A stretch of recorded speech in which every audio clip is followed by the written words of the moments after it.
اپنی کسی کتاب میں یہ لکھا ہے یا تمہارا یہ عقیدہ ہے کہ حضور اکرم صلی اللہ علیہ وسلم کو ہم پر اتنی سی فضیلت ہے جتنی بڑے بھائی کو چھوٹے بھائی پر ہوتی ہے؟ کیا تم نے کہ لکھا تمہارا عقیدہ ہے؟ جواب، حضرت فرماتے ہم میں سے اور ہمارے اکابر میں سے نے کسی نے اپنی کسی کتاب میں یہ بات ہرگز نہیں لکھی کہ حضور اکرم صلی اللہ علیہ وسلم کو ہم پر اتنی سی فضیلت ہے جتنی سی فضیلت بڑے بھائی کو چھوٹی بھائی پر ہوتی ہے، بلکہ ہمارا عقیدہ یہ ہے کہ نبی کریم صلی اللہ علیہ وسلم کو اس حد تک فضیلت پوری کائنات پر ہے کہ جس کا تقابل بھی دنیا میں کرنا ممکن نہیں۔ اور اگر کوئی یہ ذہن رکھتا ہو کہ نبی کریم صلی اللہ علیہ وسلم کو ہم پر اتنی سی فضیلت ہے جتنی سی بڑے بھائی کو چھوٹے بھائی پر، ہم ایسے شخص کو مسلمان ماننے کے لیے تیار نہیں ہیں۔ سوال نمبر 18، رسول اکرم صلی اللہ علیہ وسلم کے بارے میں تمہارا کیا عقیدہ ہے؟ کیا آپ کا علم صرف احکام شریعت تک محدود ہے، یا آپ کو علم اللہ رب العزت نے اپنی ذات کا بھی دیا ہے، اپنی صفات کا بھی دیا ہے، اپنے افعال کا بھی دیا ہے، مخفی اسرار کا بھی دیا ہے؟ آپ کا نظریہ کیا ہے؟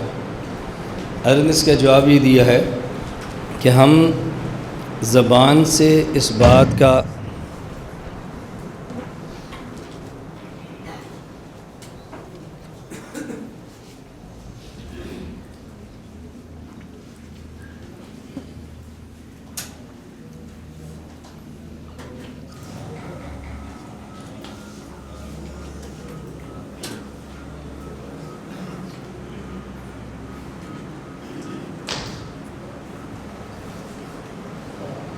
تمہارا نظریہ کیا ہے کہ رسول اکرم صلی اللہ علیہ وسلم کا علم صرف احکام شریعت تک محدود ہے اور آپ کے پاس اللہ کی ذات، اللہ کی صفات، اللہ کے افعال اور مخفی اسرار کا علم نہیں؟ تم کس حد تک حضور اکرم صلی اللہ علیہ وسلم کے علم کے قائل ہو؟ اس کا جواب یہ دیا، ہم اس بات کا زبان سے اعتراف اور اقرار کرتے ہیں اور ہم دل سے اس بات کا اعتقاد رکھتے ہیں کہ رسول اکرم صلی اللہ علیہ وسلم کے پاس اللہ کی ذات کے بعد کائنات میں سب سے زیادہ علم ہے، اور نبی کریم صلی اللہ علیہ وسلم کے پاس علم اللہ کی ذات کے بارے میں ہے، اللہ تعالیٰ کی صفات کے بارے میں بھی ہے، اور احکام شریعت کے بارے میں بھی ہے، احکام کی حکمتیں، علل اور مخفی اسرار کا بھی ہے، اور نبی کریم صلی اللہ علیہ وسلم کے پاس وہ علم ہے کہ جو دنیا میں کسی اور کے پاس نہیں۔ لیکن اس کا یہ معنی ہرگز نہیں کہ ہر بڑے سے بڑا واقعہ بھی آپ کے علم میں ہو، ہر کلی اور جزئی آپ کے علم میں ہو، آپ ہر اچھی بات کو بھی جانتی ہوں، ہر گندی بات کو بھی جانتی ہوں۔ اس کا معنی ہرگز یہ نہیں ہے۔ جس طرح حضرت سلیمان علیہ السلام نبی ہیں اور ہدہد ایک پرندہ ہے، اور ہدہد پرندہ حضرت سلیمان علیہ السلام سے کہتا ہے وَأَحَطْتُ بِمَا لَمْ تُحِطْ بِهِ وَجِئْتُكَ مِنْ سَبَإٍ بِنَبَإٍ یقین، کیا سلیمان میں ایک ایسی خبر لایا ہوں کہ جس خبر کا علم آپ کو نہیں ہے۔ اگر ہدہد پرندے کو ایک بات کا علم ہو اور وہ حضرت سلیمان علیہ السلام کے علم میں نہ ہو تو یہ ان کی بے ادبی نہیں؟ تو اگر بعض چھوٹے چھوٹے واقعات دنیا میں ہونے والے اللہ کے نبی کے علم میں نہ ہوں تو ہم یہ نہیں کہہ سکتے کہ رسول اکرم صلی اللہ علیہ وسلم کی اس سے توہین ہوئی ہے۔ سوال نمبر 19، تمہارا کیا عقیدہ ہے کہ ابلیس لعین کا علم نبی کریم صلی اللہ علیہ وسلم سے زیادہ ہے، اور ابلیس ملعون کا علم حضور پاک صلی اللہ علیہ وسلم کے علم سے زیادہ وسیع ہے؟ تم کس بات کے قائل ہو؟ اللہ کے نبی کا علم زیادہ مانتے ہو یا ابلیس ملعون کا تم علم زیادہ مانتے ہو؟ اب یہ بات اچھی طرح سمجھیں۔ حضرت فرماتے ہیں کہ ہمارے اکابر میں سے یہ بات کسی نے بھی نہیں لکھی، بلکہ ہمارا عقیدہ یہ ہے کہ جو شخص یہ اعتراف کرے کہ علم ابلیس، اگر کوئی اس بات کا اعتراف کرے کہ ان فلان عالم من نبی یا ان ابلیس عالم من نبی، اگر یہ بات کہے تو ایسا شخص کافر، مرتد اور دائرہ اسلام سے خارج ہے۔ حضور اکرم صلی اللہ علیہ وسلم کا علم کائنات میں سب سے زیادہ ہے۔ ہم کبھی بھی اس بات کو نہیں مانتے کہ ابلیس کا علم رسول اللہ صلی اللہ علیہ وسلم سے زیادہ ہے۔ بات صرف اتنی ہے کہ بعض ایسی چیزیں جو رسول اللہ صلی اللہ علیہ وسلم کی شان کے لائق نہیں اور وہ ابلیس جیسے ملعون کی ذات کے مناسب ہیں۔ بعض ایسے ہنر، ایسے فن، ایسے گر جو ابلیس جانتا ہے، اللہ کے نبی نہیں جانتے، اس کا معنی یہ نہیں ہے کہ ابلیس رسول اکرم صلی اللہ علیہ وسلم سے اعلیٰ ہے۔ مثلا جادو کرنا اور جادو کے ذریعے خامد بھی جدائی ڈلوانا، اگر یہ ابلیس کے پاس علم ہو تو حضور کی شان کے خلاف نہیں ہے۔ کسی آدمی کو کیسے ابھارنا ہے کہ وہ زنا کرے، کسی لڑکی کو کیسے تیار کرنا ہے کہ بن سنور کے جائے اور لڑکا پھنسائے، اب یہ علم ہے نا، فن ہے، تو یہ فن حضور کی شان کے لائق نہیں ہے۔ اس لیے اگر ان باتوں کا علم اللہ کے نبی کے پاس نہ ہو تو اس کو یہ نہیں کہہ سکتے کہ رسول اللہ صلی اللہ علیہ وسلم کی توہین ہے، اور یہ نہیں کہہ سکتے چونکہ ان باتوں کا علم اللہ کے نبی کو نہیں ہے تو لہٰذا اللہ کے نبی الیاذ باللہ افلیس سے درجے میں کم ہیں۔ کیوں؟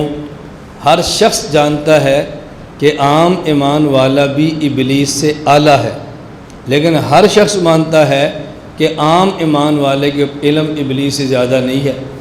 تو مومن کو اعلیٰ بھی مانتا ہے لیکن عام مومن کے پاس ابلیس سے زیادہ بھی نہیں ہے۔ تو کسی شخص کے افضل ہونے کا یہ معنی نہیں ہے کہ اس کی معلومات ابلیس سے زیادہ ہوں۔ رسول اکرم صلی اللہ علیہ وسلم کا جو علم مبارک ہے وہ ابلیس کے ہاں پوری کائنات کے علم والوں سے زیادہ ہے، لیکن بعض ایسے واقعات اور ایسی گندی چیزیں جن کی طرف اللہ کے پیغمبر کی توجہ نہیں اور اللہ کے نبی کی شان کے لائق بھی نہیں، اگر ان کا علم آپ کو نہ ہو، ابلیس کو ہو، تو اس کا ہرگز یہ معنی نہیں ہے کہ ابلیس کا علم زیادہ ہے، اور نہ ہی اس کا معنی ہے کہ رسول اکرم صلی اللہ علیہ وسلم سے افضل ہے۔ اس کی 2-3 مثالیں دی ہیں۔ مثلا ایک تو حضرت سلیمان اور ہدہد والا واقعہ کہ ہدہد کہہ رہا ہے وَأَحَطْتُ بِمَا لَمْ تُحِطْ بِهِ وَجِئْتُكَ مِنْ سَبَإٍ بِنَبَإٍ یقین، اے سلیمان میں آج ایسی خبر لایا ہوں کہ جو آپ کے علم میں نہیں ہے۔ نہ حضرت سلیمان علیہ السلام نے سمجھا میرا بے ادب ہے، نہ ہی ان کے کسی امتی نے سمجھا، اور نہ ہی آج تک کسی کا ذہن ہے کہ ہدہد سلیمان علیہ السلام سے اعلیٰ تھا، کیونکہ فلاں بات کے علم کو نہیں تھا اور ہدہد کو معلوم تھا۔ اب ہدہد ڈاکیہ بن کے گیا ہے تو جو باتیں اس کے علم میں ہیں وہ سلیمان علیہ السلام کے علم میں نہیں ہوگی۔ اگر علم میں ہو تو پھر ڈاکیہ بنا کر بھیجنے کی ضرورت کیا ہوتی ہے؟ اسی طرح ایک شیخ الحدیث ہے اور ایک بچہ ہے۔ اب بعض باتیں بچے وہ جانتے ہیں جو شیخ الحدیث نہیں جانتا۔ مثلا بنٹوں کے ساتھ کھیلتے ہیں، یہ کیسے کھیلنا ہے شیخ صاحب کو پتہ نہیں ہے، بچوں کو پتہ ہے۔ یہ گراؤنڈ میں کچھ کھیلے کھیلتے ہیں، شیخ صاحب کو نہیں پتہ، بچوں کو پتہ ہے۔ اب یہ چھوٹی موٹی کھیلیں اور ایسی بات شرارتیں جو بچے کے علم میں ہوتی ہیں، کسی شیخ صاحب کے علم میں نہیں ہوتی، تو کبھی کسی بندے کے ذہن میں خیال بھی آیا ہے کہ یہ بچہ شیخ الحدیث صاحب سے اعلیٰ ہے؟ بھائی جو علم ان کی شان کے لائق تھے وہ بچے کے پاس نہیں ہے، اور جو علم بچے کی مناسب ہے وہ شیخ کے پاس نہیں ہے، لیکن یہ اس بچے کے اعلیٰ ہونے کی دلیل نہیں۔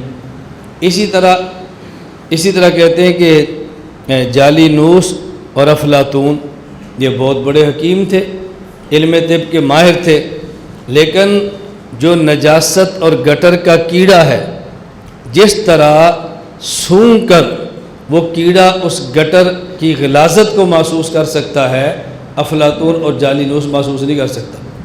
اب کسی بندے کے ذہن میں کبھی آیا کہ چونکہ نجاست کے بارے میں یہ نجاست کڑوی ہے، یہ نجاست میٹھی ہے، اس کی بدبو کم ہے، اس کی بدبو زیادہ ہے، کیڑے کو زیادہ معلوم ہے، تو اس کا معنی وہ افلاطون سے افضل ہو جائے گا۔ بھائی نجاست کی چیزیں نجس کے مناسب ہوتی ہیں اور افضل چیزیں افضل کے مناسب ہوتی ہیں۔ رسول اکرم صلی اللہ علیہ وسلم سید الکائنات اور اشرف المخلوقات ہے۔ اب رسول اکرم صلی اللہ علیہ وسلم کے علم میں اگر اس قسم کی گھٹیا چیزوں کا علم نہ ہو جس کو ابلیس جانتا ہے، اس بنیاد پر یہ نہیں کہہ سکتے کہ ابلیس علیہ باللہ رسول اکرم صلی اللہ علیہ وسلم سے اعلیٰ اور افضل ہے۔ بس ہمارے کعبے نے یہی بات سمجھائی ہے، اور اسی کو اہل بدعت نے غلط انداز میں آگے جا کے نقل کر دیا ہے کہ جی ان کے ہاں عقیدہ ہے کہ ابلیس کا علم حضور پاک سے زیادہ ہے، علیہ باللہ۔ 20واں سوال، کیا یہ تمہارا اعتقاد ہے کہ رسول اکرم صلی اللہ علیہ وسلم کا علم عام انسان زید، بکر، عمر، خالد کے برابر ہے؟ کیا تمہارا یہ نظریہ ہے کہ پیغمبر کا علم عام آدمی کے برابر ہے؟ اس کا جواب دیا کہ دیکھیں یہ بالکل جھوٹ اور بہتان ہے۔ وجہ صرف اتنا ہے کہ حکیم الامت حضرت تھانوی رحمۃ اللہ علیہ نے ایک رسالہ لکھا جس کا نام ہے حفظ الایمان، اور اس رسالے میں 3 مسئلے لکھے ہیں۔ نمبر 1، قبور کو سجدہ تعظیمی کرنا جائز نہیں۔ نمبر 2، قبروں کا طواف کرنا جائز نہیں۔ نمبر 3، حضور اکرم صلی اللہ علیہ وسلم کے اوپر عالم الغیب کا لفظ استعمال کرنا ٹھیک نہیں۔ یہ 3 مسائل لکھے ہیں، اور جہاں عالم الغیب کا مسئلہ بیان کیا، حضرت فرماتے ہیں کہ غیب کسے کہتے ہیں؟ غیب اسے کہتے ہیں ما لم یقم علیہ دلیل ولا الی درکہ وسیلۃ ولا سبیل، یہ کتاب میں لکھا ہو۔ غیب اسے کہتے ہیں کہ جس پر کوئی دلیل نہ ہو اور اس تک پہنچنے کا کوئی ذریعہ نہ ہو، اسے کہتے ہیں غیب۔ تو رسول اکرم صلی اللہ علیہ وسلم کو آپ عالم الغیب نہ کہیں، کیوں؟ اس لیے کہ عالم الغیب کی ذات ہے اللہ تعالیٰ کی، اور اگر آپ عالم الغیب کا لفظ اللہ کے نبی کے لیے استعمال کریں گے تو شبہ ہوگا کہ جیسے غیب کا علم اللہ کو ہے ایسے اللہ کے پیغمبر کو ہے، چونکہ اس میں شرک کا وہم ہے، لہٰذا ایسے الفاظ استعمال نہ کریں۔ یہ بالکل ایسے جیسے قرآن کریم میں ہے یا ایھا الذین آمنوا لا تقولوا راعنا، کہ تم راعنا نہ کہا کرو، حالانکہ راعنا کا معنی ٹھیک ہے، ہمارا خیال فرمائیں، توجہ فرمائیں، لیکن راعنا کا لفظ مسلمان بھی کہتے اور یہودی بھی کہتے۔ یہودی راعنا کا معنی اور کرتے، راعی کا معنی ہوتا ہے چرواہا، وہ راعینا کہتے الیاذ باللہ، جس کا معنی غلط تھا۔ مسلمانوں سے کہا گیا کہ تم ایسا لفظ استعمال نہ کرو کہ جس کا معنی اگرچہ تم ٹھیک لیتے ہو لیکن وہی لفظ بول کر یہودی معنی غلط مراد لیتے ہیں، اس میں پیغمبر کی بے ادبی کا شبہ اور وہم ہے، لہذا یہ لفظ استعمال نہیں کرنا چاہیے۔ اسی طرح اگر کوئی شخص کہتا ہے کہ جی میں تو نبی پاک صلی اللہ علیہ وسلم کو عالم الغیب کہتا ہوں، میری مراد یہ کہ حضور کے پاس غیب کا علم سب سے زیادہ ہے اس لیے کہتا ہوں، لیکن عالم الغیب تو اللہ کی صفت ہے نا، تو اللہ کی صفت کے ساتھ مل کر شبہ شرک کا ہو جائے گا، اس سے بچنا چاہیے۔ آپ کہتے نہیں جی ہم نے تو تعویل کی ہے، ہماری تو مراد یہ ہے۔ حکیم الامت تھانوی رحمہ اللہ فرماتے ہیں اگر تعویل کر کے اللہ کے نبی کو عالم الغیب کہہ سکتے ہو تو آپ تعویل کر کے کسی بندے کو خالق بھی کہہ سکتے ہو۔ بھئی یہ ہمارا خالق ہے، کیوں؟ ہمارے گھر میں جو موٹر لگی ہے وہ اس نے بنائی ہے، ہم نے اس معنی میں خالق کہا ہے۔ ہمارے ابو جی ہمارے رازق ہے، کیوں؟ ہمیں جب ضرورت پڑتی ہے تو کھانا وہ دیتے ہیں، تو رازق کا معنی ہمارے یہاں یہ ہے۔ فلاں بندہ ہمارا معبود ہے، کیوں؟ اس لیے کہ ہمیں جب بھی حاجت اس کے بعد جاتے ہیں ہماری حاجت پوری کرتا ہے، تو معبود یہ ہے۔ تو اگر تعویل کر کے عالم الغیب کا لفظ بولو گے تو تعویل کر کے اللہ کی کون سی صفت ہے جو بندے کے لیے استعمال نہیں ہوگی، ایک ایسا دروازہ کھل جائے گا شرک کا جس کو بند کرنا آپ کے بس میں نہیں ہوگا۔ اور حضرت نے بڑی عجیب بات فرمایا اگر اس طرح تعویل کر کے تم اللہ کے پیغمبر پر عالم الغیب کا لفظ بولو گے تو پھر کوئی بندہ تعویل کر کے اللہ کی ذات پر عالم الغیب کو ناجائز کہہ دے گا، اللہ کو عالم الغیب نہ کہو، کیوں؟ وہ کہے گا ہمارے عالم الغیب کا معنی یہ ہے کہ جس کے پاس علم غیب عطائی ہو، اور اللہ کے پاس عطائی نہیں ہے لہذا اللہ کو عالم الغیب نہ کہو۔ تو تعویل کر کے اگر عالم الغیب حضور کے لیے جائز قرار دو گے تو کوئی بندہ تعویل کر کے اللہ سے علم الغیب کی نفی کر دے گا، پھر آپ کیا جواب دو گے؟ اس لیے بہتر یہ ہے کہ وہ صفات جو اللہ کے لیے استعمال ہوتی ہیں اس کو اللہ کے لیے استعمال کرو اور غیر اللہ کے لیے استعمال ہرگز نہ کرو۔ آگے حضرت جو بات سمجھائی جس پر اعتراض ہوا، فرمایا تم جو کہتے ہو کہ رسول اللہ صلی اللہ علیہ وسلم عالم الغیب ہیں تو تمہاری کیا مراد ہے؟ اگر تمہاری مراد یہ ہے کہ شروع سے لے کے آخر تک کائنات کی ساری باتوں کا حضور کو علم ہے، یہ بات تو خلاف واقعہ ہے۔ کتنی باتیں جو رسول اللہ علیہ وسلم کے پاس علم میں نہیں تھی، اگر علم میں نہیں تھی، علم میں تھی تو پھر وحی کیوں آ رہی ہے؟ وحی تب آ رہی ہے نا کہ بات آپ کے علم میں نہیں ہے، یہ علم میں نہیں پھر وحی آ گئی، یہ علم میں نہیں پھر وحی آ گئی، یہ علم میں نہیں اور پھر وحی آ گئی۔ اگر حضور پاک کے علم میں ہے تو پھر کفر سے مقابلے کا معنی کیا ہوا؟ آپ کو پتہ ہے ہم نے بدر میں جانا ہے، فتح ہو جانی ہے، تو پھر سجدے میں گڑ گڑا کر مانگنے کی ضرورت ہی کیا ہے؟ اس کا معنی کہ یہ تو آپ دعویٰ نہیں کر سکتے، اور دعویٰ کریں تو ثابت نہیں کر سکتے کہ آپ کے پاس پوری کائنات کا سارا علم موجود ہے۔ آپ کہتے ہیں جی سارا تو نہیں، ہم عالم الغیب کہتے ہیں کہ رسول اللہ صلی اللہ علیہ وسلم کے پاس کچھ غیب کا علم ہے، کچھ۔ اور فرماتے ہیں کچھ ہونا یہ حضور کی خاصیت تو نہیں ہے۔ ٹھیک ہے اللہ کے نبی کے پاس کچھ ہے اور زیادہ ہے، تو عام انسان کے پاس بھی کچھ ہے، اگرچہ کم ہے لیکن کچھ تو ہے نا۔ عام انسان کی بات چھوڑو، اللہ کے نبی عام انسان کی بات چھوڑیں، اگر ایک آدمی سبی بچہ ہو اور پاگل ہو، کچھ باتیں وہ بھی جانتا ہے جو عقل مند نہیں جانتا، کچھ باتیں بچے کے علم میں ہوتی ہیں جو بڑے کے علم میں نہیں ہوتی، تو کچھ باتیں تو بچہ بھی جانتا ہے۔ چلو اس کو بھی چھوڑ دو، فرمایا اگر کچھ باتیں ہیں تو کچھ باتیں تو جانور بھی جانتا ہے، اگرچہ تھوڑی جانتا ہے۔ دیکھو چیونٹی ہے، وہ سونگتی ہے، اس کو پتہ چلتا ہے کہ کہاں میٹھا پڑا ہوا ہے اور کہاں گھی پڑا ہوا ہے، ہمیں پتہ نہیں چلتا۔ کچھ نہ کچھ باتیں تو پھر وہ بھی جانتے ہیں۔ اگر تم کہتے ہو عالم الغیب ہے اور معنی یہ ہے کہ رسول اللہ صلی اللہ علیہ وسلم کو بعض باتوں کا علم تھا، فرمایا بعض کا علم تو عام انسان کو بھی ہے، اگرچہ بعض حضور کے مقابلے میں کم ہے۔ کیوں؟ آپ بعض کا تعین تو نہیں کر سکتے نا کہ کتنی بعض آپ کو معلوم ہے۔ کچھ بات تو ایسی ہے جو سبی اور مجنون کو بھی معلوم ہے، اور کچھ بات ایسی ہے جو جانور کو بھی معلوم ہے۔ تو دیکھو پیغمبر کا کمال وہ چیز ہوتی ہے جو پیغمبر کے پاس ہو اور کسی اور کے پاس نہ ہو۔ تمام علوم مانو تو اس کا ثبوت نہیں ہے، اور اگر پیغمبر کو عالم الغیب کہتے ہو چونکہ بعض جانتے ہیں تو بعض اوروں کے پاس بھی ہیں، اگرچہ نبی سے کم ہیں، تو یہ پیغمبر کا خاصہ کیسے ہوا؟ اس لیے فرمایا کہ عالم الغیب کا لفظ استعمال پیغمبر پر استعمال نہیں کرنا چاہیے۔ اور اہل بدعت نے کہا کہ حضرت تھانوی کہتے ہیں کہ حضور کا علم الیاذ باللہ زید عمر بکر بلکہ سبی اور مجنون بلکہ حیوانات کے برابر ہے، الیاذ باللہ۔ نقل کفر نہ باشد، یہ بات حکیم الامت تھانوی نے کہیں بھی نہیں لکھی کہ حضور کا علم ان کے برابر ہے۔ ہم تو کہتے ہیں کائنات میں اللہ کی ذات کے بعد سب سے زیادہ علم رسول اکرم صلی اللہ علیہ وسلم کی ذات گرامی کے پاس ہے۔ سوال نمبر 21، نبی کریم صلی اللہ علیہ وسلم کی ولادت مبارک کا تذکرہ کرنا، رسول اکرم صلی اللہ علیہ وسلم کی ولادت کا ذکر کرنا کیا تمہارے ہاں مستحب ہے یا تمہارے ہاں حرام ہے، قبیح ہے، ناجائز ہے؟ تمہارے ہاں اس کا مسئلہ کیا ہے، تمہاری رائے کیا ہے؟ حضرت فرماتے ہیں دیکھو نبی کریم صلی اللہ علیہ وسلم کی ولادت مبارک تو بہت بڑی چیز ہے۔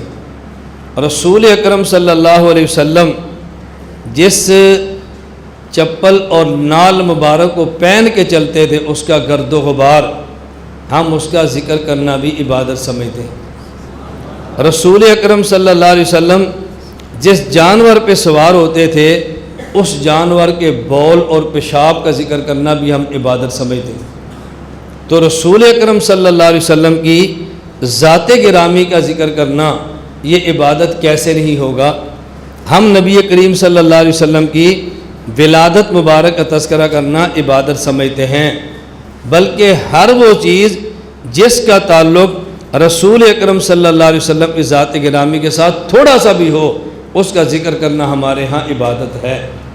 اور یہ جو ہمارے ہاں معلوم ہے کہ یہ ولادت کا ذکر نہیں کرتے، اس سے مراد یہ ہے کہ وہ جو عام لوگ مولود مناتے ہیں اور مولود جس نظریے کے ساتھ مناتے ہیں ہم اس نظریے کے ساتھ مولود منانے کے قائل نہیں۔ ہم ولادت کے قائل ہیں، ولادت کے ذکر کے بھی قائل ہیں، لیکن حضرت نے ولادت کے ذکر کی کچھ شرائط بیان فرمائی ہیں کہ یہ شرائط ہوں تو ولادت مبارکہ کا ذکر کرنا جائز ہے، اور یہ شرائط نہ ہوں تو پھر جائز نہیں۔ آپ اپنی کتاب دے کر نا شرطوں پر نمبر لگا لیں، 1 2 3 4، پھر آپ کو شرطیں ملے گی نہیں، نمبر لگا لیں۔ دیکھیں، سئل ہوا رحمہ اللہ تعالی عن مجلس المیلاد بأی طریق یجوز و بأی طریق لا یجوز۔ سمجھ گئے؟ یہ پوچھا گیا کہ دیکھو کس طریقے پر مجلس میلاد منانا جائز ہے اور کس طریقے پر مجلس میلاد منانا جائز نہیں۔ حضرت سہارنپوری کیا فرما رہے ہیں؟ فَأَجَابَ بِأَنَّ ذِكْرَ الْوَلَادَةِ الشَّرِيفَةِ لِسَيِّدِنَا رسول اللہ صلی اللہ علیہ وسلم، نبی پاک صلی اللہ علیہ وسلم کی ولادت کا ذکر کرنا جائز ہے۔ شرط کیا ہے؟ بروایات صحیحہ، ولادت پر ایسی روایات بیان کریں جو صحیح ہوں، موضوع اور من گھڑت روایتیں بیان نہ کریں، ایک شرط۔ نمبر 2، فی اوقات خالیۃ عن وظائف العبادات الواجبہ، ایسے وقت میں بیان کریں کہ جب کسی فرض اور واجب نماز کا وقت نہ ہو۔ ادھر ظہر کی نماز کھڑی ہے، آپ ادھر میلاد بنا رہے ہیں، عصر کی جماعت کا وقت ہے، آپ جماعت چھوڑ کے میلاد بنا رہے ہیں، تو فرض اور واجب عبادت کا وقت نہ ہو۔ نمبر 3، بکیفیات لم تکن مخالفۃ عن طریقۃ الصحابہ رضی اللہ عنہم واہل القرون الثلاثہ المشہود لہا بالخیر، اور ایسی کیفیات اختیار نہ کرنا کہ جو کیفیات صحابہ کے طریقہ اور اہل قرون یعنی تابعین اور اتباع تابعین ان کے خلاف ہو، ایسی کیفیات اختیار نہ کرنا جو ان کے دور کے خلاف ہو۔ ان کے دور کے خلاف کیا ہے؟ مجموعی طور پہ بھنگڑا ڈالنا شروع کر دینا، یہ ان کا نہیں تھا، یہ کیفیات پیدا نہ کریں۔ نمبر 4، وبالاعتقادات التی غیر موہمۃ بالشرک والبدع، اور ایسے اعتقاد کے ساتھ نہ ملائیں کہ جو اعتقاد شرک اور بدعت کے ساتھ وہم پیدا کرے۔ مثلا یہ عقیدہ ہو کہ ہم میلاد منا رہے ہیں اور اللہ کے نبی یہاں موجود ہیں، ہم میلاد منا رہے ہیں اور آپ ہمارے میلاد کو سن رہے ہیں، یہ عقیدہ نہ ہو۔ وبالآداب التی لم تکن مخالفۃ عن سیرت الصحابۃ التی ہے مصداق قول علیہ السلام ما انا علی و صحابی، اور ایسے آداب کے ساتھ نہ منایا جائے جو صحابہ کی سیرت اور صحابہ کے طریقے کے خلاف ہو۔ ایسے آداب اختیار کریں کہ جو آداب مندوب اور مسنون طریقہ اور صحابہ کرام کے طریقے سے ملتا ہو۔ کیوں؟ آپ میلاد منانا چاہتے ہیں اور اس میں گدھے بھی لے لیں، اس میں گھوڑے بھی لے لیں، اس میں خچر بھی لے لیں، گاڑیاں بھی لے لیں، اور گلی گلی آپ ناچنا شروع کر دیں کہ جی حضور کے آنے پر خوشیاں منائی جا رہی ہیں، یہ آداب صحابہ کرام کے نہیں تھے۔ نمبر 6، وفی مجالس خالیۃ عن المنکرات الشرعیہ، اور ایسی مجلس میں کہ جہاں شرعی گناہ، جہاں کوئی منکر شرعی نہ ہو، یعنی وہاں گناہ نہ ہو۔ مثلا آپ میلاد کا ذکر بھی کرتے ہیں اور ساتھ ڈھول بھی بجاتے ہیں، میلاد کا ذکر بھی کرتے ہیں ساتھ تبلے بھی مارتے ہیں، میلاد کا ذکر بھی کرتے ہیں ساتھ ڈانس بھی کرتے ہیں، میلاد کا ذکر بھی کرتے ہیں ساتھ نشہ بھی کرتے ہیں، میلاد کا ذکر بھی کرتے ہیں عورتوں و مردوں کا مجمع مخلوط بھی کرتے ہیں۔ تو ایسی مجالس نہ ہوں جہاں گناہ کیے جا رہے ہوں۔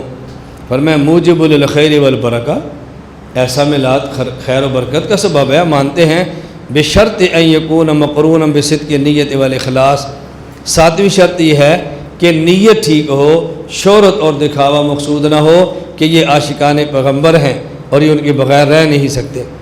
نمبر 8، واعتقاد کونہ داخلا فی جملۃ الاذکار الحسنۃ المندوبہ، اور یہ شرط ہے، یہ اعتقاد ہو کہ یہ مستحب ہے، واجب نہیں ہے، یہ بہتر ہے، ضروری نہیں ہے، اس کو یوں نہ سمجھے کہ جو نہیں کرے گا گناہ گار ہوگا۔ آگے غیر مقید بوقت من الاوقات، اور کو خاص وقت متعین نہ کریں کہ فلاں وقت میلاد منائیں گے تو ہوگا، نہیں منائیں گے تو نہیں ہوگا، 12 ربیع الاول کو کریں گے تو ٹھیک ہوگا، 11 کو کریں گے تو ٹھیک نہیں ہوگا۔ وقت اور طریقے متعین نہ کریں۔ ان 9 شرائط کے ساتھ اگر کوئی بندہ رسول اکرم صلی اللہ علیہ وسلم کی مجلس میلاد کرنا چاہے تو جائز ہے، اور یہ مجلس میلاد اہل دیوبند کرتے ہیں، رسول صلی اللہ علیہ وسلم کی ولادت کا شعر پڑھتے ہیں، لوگ جمع ہوتے ہیں، آپ کی نعت خوانی کی جاتی ہے، یہ محفل حمد و نعت ہوتی ہے، یہی میلاد کا تذکرہ ہے۔ ایک عالم آتا ہے، وہ رسول اللہ علیہ وسلم کی ولادت کو بیان کرتا ہے، آپ کی آمد کی برکات کا تذکرہ کرتا ہے، آپ کی رضائی ماں کا تذکرہ کرتا ہے، سواری کا تذکرہ کرتا ہے، بچپن کا ذکر کرتا ہے، اور بوقت ولادت آپ کی والدہ نے جو چیز دیکھی اس کا ذکر کرتا ہے، تو یہ ولادت ہی ہو رہی ہے۔ اور ولادت کسے کہتے ہیں؟ تو ہم مجلس میلاد کے قائل ہیں، لیکن ان 9 شرطوں کے ساتھ اگر یہ شرطیں نہیں ہوں گی تو جائز نہیں ہے، ان شرطوں کا اہتمام کریں گے تو جائز ہے۔ میں نے اسے لکھوایا کہ 1 2 3 یہ شرطیں ساتھ لکھ لیں۔ اب کل کو کوئی بندہ اپنے علاقے میں اس قسم کا پمفلٹ لکھنا چاہے تو یہ شرائط ساتھ لکھ لیں، بھی ہمارے یہ شرط بھی ہے، یہ شرط بھی ہے، یہ شرط بھی ہے، اور یہ شرط بھی ہے۔ السوال الثانی والعشرون، 22واں سوال۔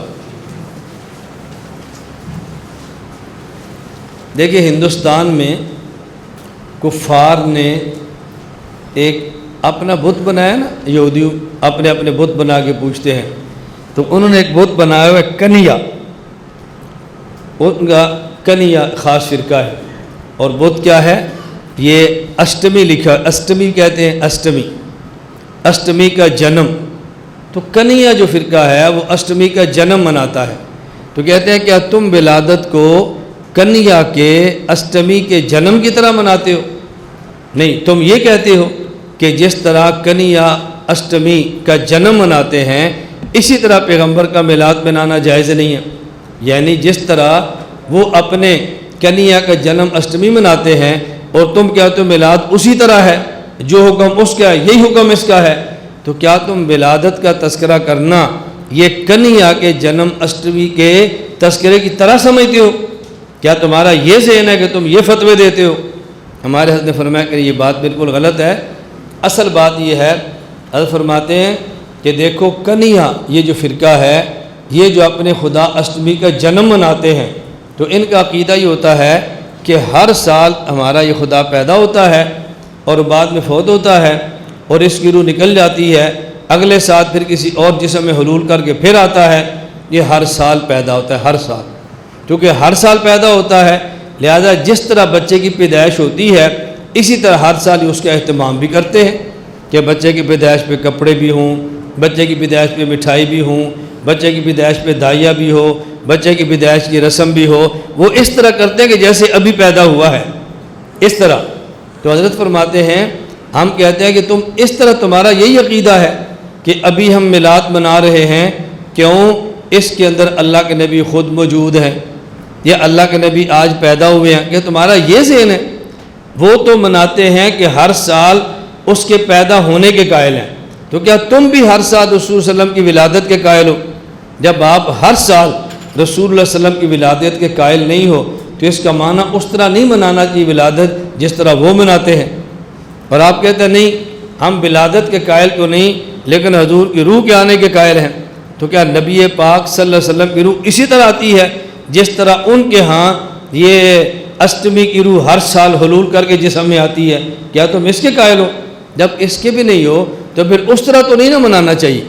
نمبر 2 فرمایا جس طرح ہمارے یہاں روافظ ہیں، یہ روافظ 10 محرم کو یوم عاشوراء مناتے ہیں، اور یوم عاشوراء کیسے مناتے ہیں کہ جیسے آج ہی بندہ فوت ہوا ہے، چارپائی بھی رکھتے ہیں، بعض قبر بھی کھودتے ہیں، قبر میں نقلی نعش بھی دفن کرتے ہیں، اونٹ بھی لاتے ہیں، اونٹ پہ جعلی بندہ بھی بٹھاتے ہیں، نقلی تیر بھی رکھے ہوتے ہیں اور جعلی رنگ پھین کے خون کی تشبیہ بھی دیتے ہیں۔ وہ ایسے کرتے ہیں جیسے حضرت حسین ہر سال شہید ہو رہے ہیں، تو کیا تم اسی طرح کرو گے؟ فرمایا اس طرح کرو تو ہم اس کے قائل نہیں ہیں۔ مطلب ہمارا یہ تھا اگر روافظ کی طرح تم کرو تو بھی ٹھیک نہیں ہے، اور کنیا کے جنم اشٹمی کی طرح کرو تو پھر بھی ٹھیک نہیں ہے۔ ہاں ان کبھی رسوم سے بچتے ہوئے رسول اکرم صلی اللہ علیہ وسلم کا اپنی مجالس میں ذکر کرو تو ہم اس ذکر کے قائل ہیں، ہم اس کو غلط ہرگز نہیں سمجھتے۔ بات سمجھ آ گئی؟ تو ہمارا یہ مطلب تھا، لیکن ان حضرات نے فتوے کو غلط انداز میں نقل کیا ہے۔ سوال نمبر 23،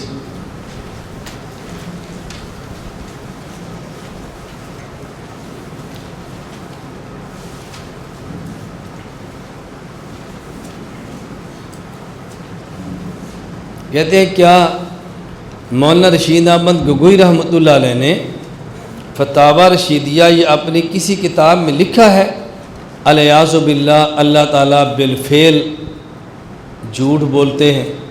ایک ہے بول سکتے ہیں، اسے بالقوہ کہتے ہیں، ایک کہتے ہیں بولتے ہیں، اسے بالفعل کہتے ہیں۔ تو کیا مفتی رشید احمد گنگوئی رحمۃ اللہ علیہ نے اپنی کسی کتاب میں یہ بات لکھی ہے الیاذ باللہ کہ اللہ تعالیٰ جھوٹ بولتے ہیں؟ حضرت نے بڑا اس کا خلاصہ عرض کر دیا ہے، فرمایا اللہ رب العزت سچ بولتے ہیں، اللہ سچائی کے خالق ہیں، ومن اصدق من اللہ قیلا، اور اللہ سے زیادہ سچا کون ہے؟ اگر کسی کا یہ عقیدہ ہو کہ اللہ تعالیٰ جھوٹ بولتے ہیں، ہم اس کو کافر سمجھتے ہیں، ایسے آدمی کو مسلمان نہیں سمجھتے۔ ہم اللہ تعالیٰ سے جھوٹ بولنے کا تصور بھی نہیں کر سکتے، چاہے جائے کہ اللہ تعالیٰ کے لیے جھوٹ بولنے کے قائل ہو جائے۔ اس لیے اگر کوئی شخص اللہ تعالیٰ کے لیے جھوٹ بولنے کا قائل ہے تو فرمایا بالکل وہ ملعون ہے، وہ لعنتی ہے، جہنمی ہے، اور ہمارا اس کے ساتھ کسی قسم کا کوئی تعلق نہیں۔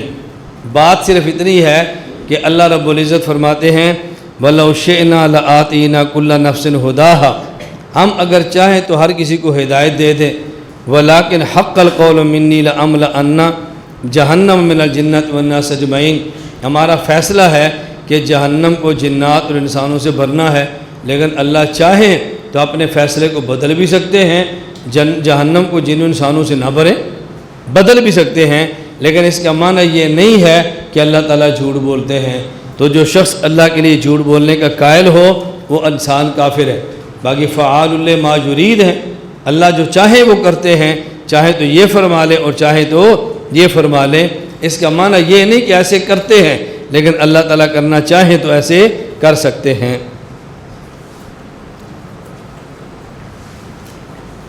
24واں سوال، فرمایا تمہارا کیا عقیدہ ہے کہ اللہ تعالیٰ کے کلام میں کذب کا امکان ہے؟ کیا اللہ تعالیٰ کا کلام جھوٹا ہو سکتا ہے؟ دو باتیں الگ ہیں، ایک یہ کہ کیا اللہ تعالیٰ جھوٹ بولتے ہیں، وہ بات پہلے ختم ہوگی۔ اب سوال کیا ہے، کیا تم اللہ کے لیے امکان کذب کے قائل ہو؟ کیا تمہارا عقیدہ ہے کہ اللہ تعالیٰ سے جھوٹ بولنا ممکن ہے؟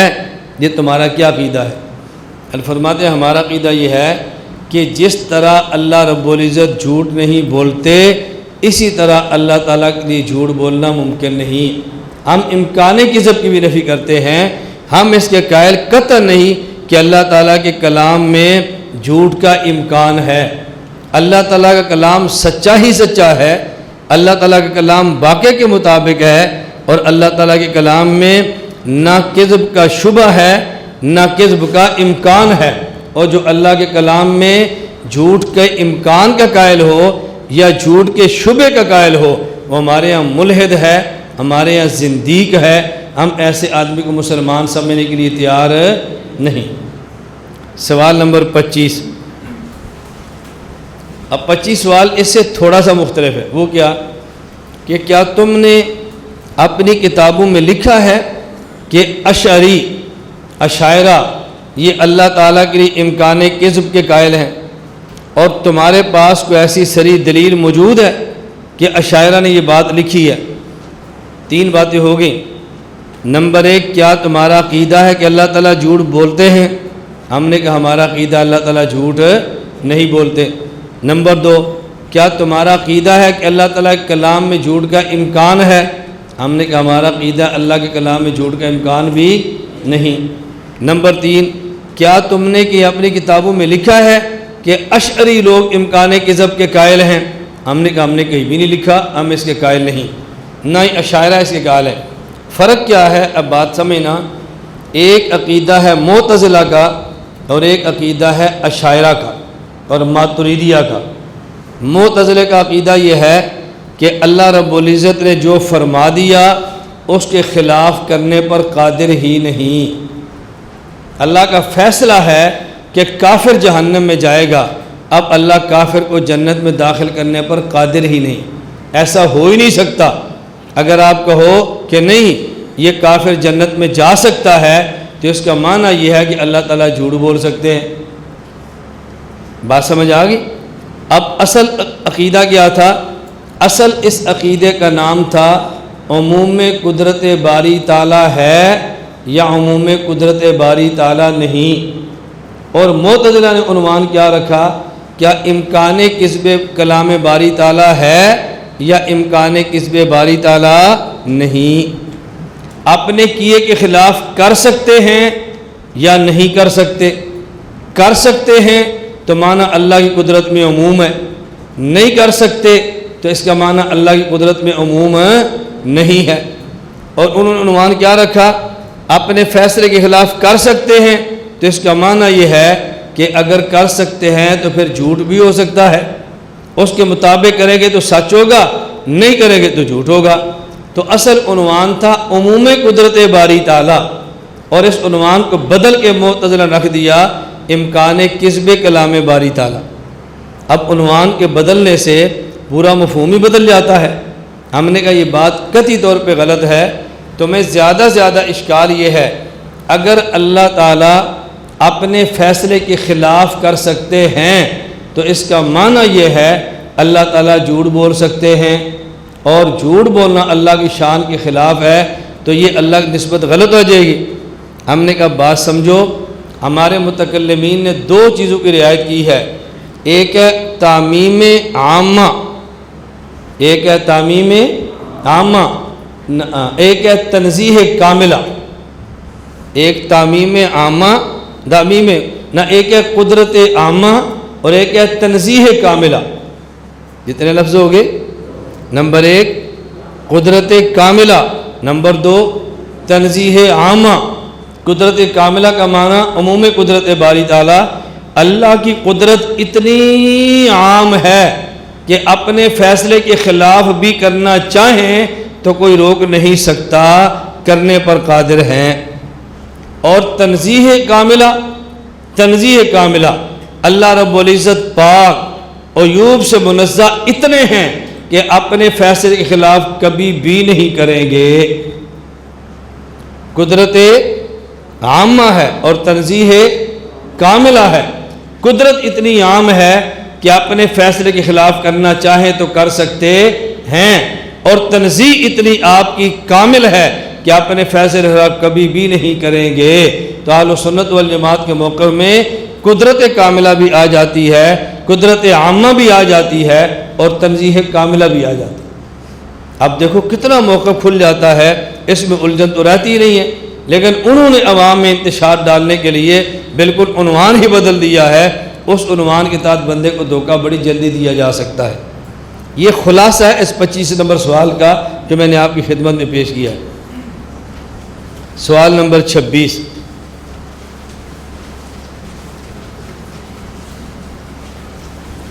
قادیانی غلام احمد کے بارے میں تمہاری رائے کیا ہے؟ تم اس کو مسلمان سمجھتے ہو یا اس کو کافر سمجھتے ہو؟ جواب، فرمایا کہ شروع میں غلام احمد قادیانی نے جب کام شروع کیا تو اسلام کے حق میں دلائل دیتا اور ہندوؤں کے شبہات کے جواب دیتا۔ جب اس نے یوں کام شروع کیا تو ہمارے علماء نے اس کو کافر نہیں کہا۔ کیوں؟ یہ کام غلط نہیں تھا، یہ کام ٹھیک تھا۔ اور جب اس نے تدریجاً بگاڑنا شروع کر دیا، کام کو خلط ملط کیا، اور بالآخر اس نے مسیح موعود ہونے کا دعویٰ کیا تو ہمارے علماء نے تکفیر کا فتویٰ دیا۔ اب جب شروع میں کام کیا اور اس نے کفر یا نظریات کے اظہار نہیں کیا تھا تو ہمارے علماء نے کافر بھی نہیں کہا۔ انہوں نے اس دور کی باتیں پیش کر دی کہ دیکھو علماء دیوبند غلام احمد قادیانی کافر نہیں کہہ رہے، اور جب اس سے کفر یا نظریات کا اظہار ہوا علماء دیوبند نے کافر کہہ دیا، اس دور کے نظریات کو چھپا لیا۔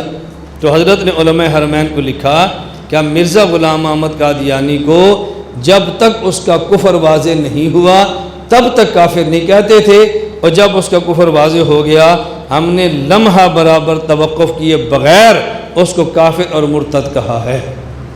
اس لیے علماء دیوبند پر جو الزامات ہیں یہ صرف الزامات، افتراءات ہیں، اس کے علاوہ اس کی اور کوئی حقیقت نہیں ہے۔ بات سمجھ لی آپ نے؟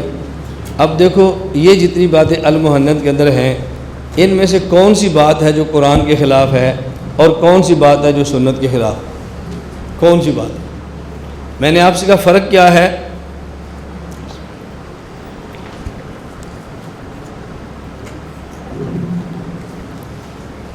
فرق کیا ہے کہ ہمارے حضرات المحنت کو پڑھتے نہیں، المحنت کو کھول کے دیکھتے نہیں، اور جو ہمارے مخالف ہیں وہ بھی المحنت کو کھول کے دیکھتے نہیں۔ وہ بند کتاب پر فتویٰ لگا دیتے ہیں اور ہم بند کتاب کا دفاع کر دیتے ہیں، لڑائی چل رہی ہے۔ وہ کھول لیتے تو اعتراض نہ کرتے اور ہم کھول لیتے تو جواب دے دیتے۔ اب بتائیں، المحنت کو مشکل کتاب ہے۔ دیکھیں اگر اس سے بھی اس کو مختصر کر کے بیان کر دیا جائے تو یہ 1.5 گھنٹے کے اندر پوری کتاب پڑھائی جا سکتی۔ 1.5 گھنٹہ لگتا ہے، کوئی زیادہ وقت تو نہیں لگتا، لیکن المحنت کے نام سے آپ یقین کریں ہمارے ہاں جہاں داخل نصاب بھی وہاں پڑھائی نہیں جاتی، طلباء کو دیتے ہیں کہ تم خود مطالعہ کر لو، اور جب طالب علم خود مطالعہ کرے گا تو المحنت کو سمجھے گا نہیں، اور نہ سمجھنے کی وجہ سے وہ غلط فہمیوں کے اندر مبتلا ہو جائے گا، اس کا نقصان ہوگا۔ بہرحال ہم نے ارادہ کیا ہے کہ ہم انشاءاللہ العزیز اسی آگے سال میں ذی الحج کے بعد ہم مختلف مقامات میں المحنت کا درس شروع کر دیں انشاءاللہ، ذرا تفصیل کے ساتھ۔ مثلا پشاور رکھ لیں گے، قرب جوار کے علماء وہاں جائیں 1 دن کا، کراچی رکھ لیں گے 1 دن کا، لاہور رکھ لیں گے 1 دن کا۔ ہماری خواہش صرف یہ ہے کہ جو کچھ ہمارے اکابر نے لکھا ہے نا، اس کو ذرا عام کر کے بیان کر دیا جائے بس۔ ہمارے ہاں جو بڑی سطح کے بڑے علماء ہیں اور المحنت کا مطالعہ انہوں نے نہیں فرمایا، تو وہ بھی یقین فرمائیں یہ بات فرما دیتے ہیں یہ دفع الوقتی تھی، یہ موقع کی مناسبت تھی، بس ایک اعتراض کا جواب دینا تھا، تم نے مستقل اس کو عقیدہ بنا کے شروع کر دیا۔ یار یہ کتنی عجیب بات ہے کہ جب ہمارے کابر نے اپنے اوپر ہونے والے اعتراضات کا جواب دیا تو صحیح دیا یا غلط دیا؟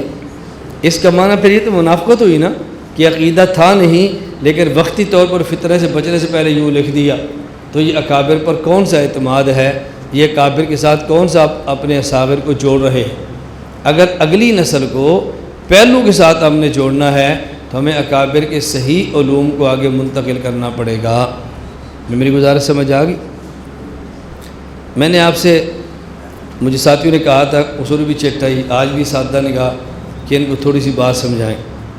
دیکھیں یہاں جس جگہ آپ پڑھ رہے ہیں مرکز اہل سنت والجماعت 87 جنوبی سرگودا، ہمارے دادا ابو ان کا نام تھا فتح محمد، اور یہ اس گاؤں کے نمبردار تھے۔ آگے ان کے بیٹے تھے، ایک بیٹا اس گاؤں کا نمبردار، ایک بیٹا ڈپٹی کلیکٹر، اور ایک بیٹا میرا والد۔ ہمارے والد صاحب بچپن میں 6 ماہ یا سال عمر تھی، بڑا بخار چڑھا اور اس کی وجہ سے آنکھوں سے نابینے ہو گئے۔ حضرت یاد اپنا فن بخایا ہے۔